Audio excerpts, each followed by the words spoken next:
The very stones speak to tell the story of the mystery of the great ring of Brodgar.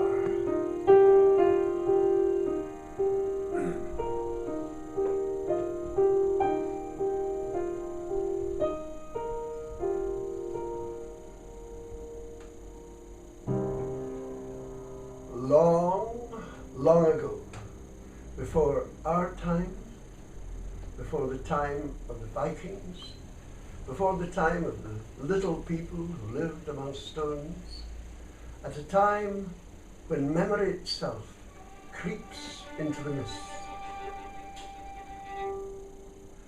there lived in Orkney a race of giants.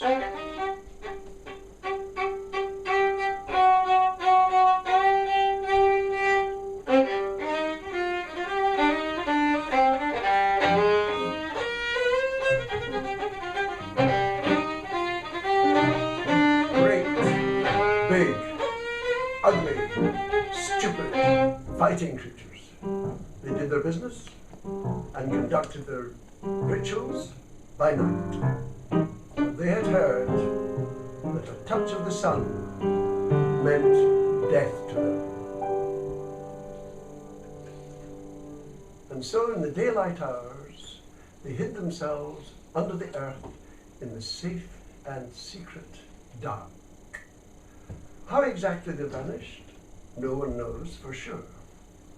But legend tells, and story has it, that wild was their last night on earth in celebration.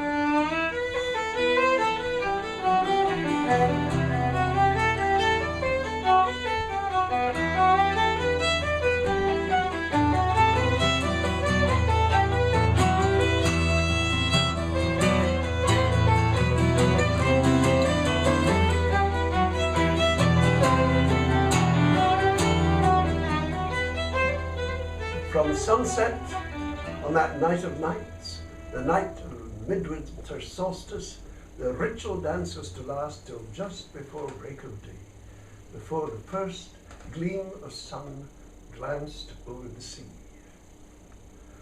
Great was the drinking on that night of nights, and the giantess who brewed the heather ale and the heady brew of mead was the daughter of the giant Campbell of the island of Wire.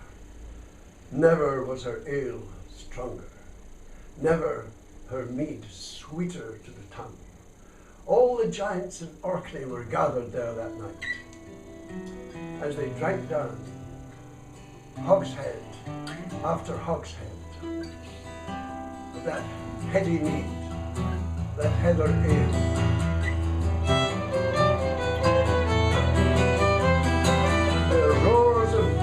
like thunderous rollings of the sea. The thumping of the feet sent tremors over the land, tidal waves over the sea.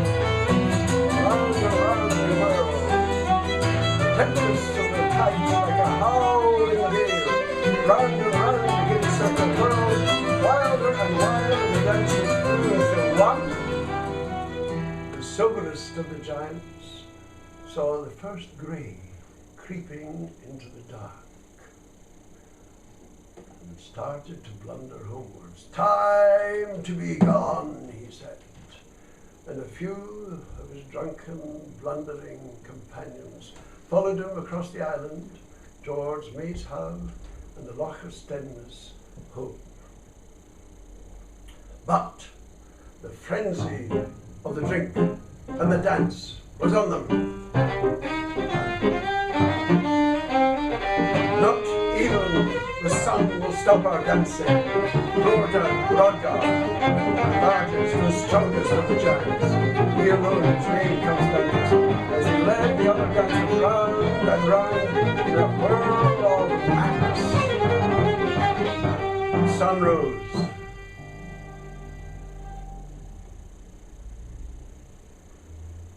And turned every giant in Orkney to stone.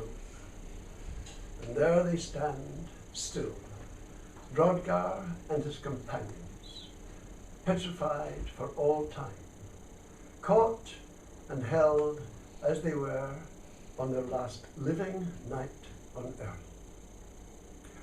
One of them, the tallest, was standing at Stenness, thinking how delicious would be a sip of the cool waters of the loch after the heavy, dark meat, when a sunbeam turned him to stone. The gods are merciful in the case of that giant, for each New Year's morning he is allowed to stoop and take a sip of the cool, clear waters of the loch. Others of these long-gone giants you can see, straggled across the island, lonely creatures, frozen to stone, sunstruck to silence, as they were on their last journey home. This is the story that Orkneyans have told one another for generations, the story we have told you, and the story you can tell.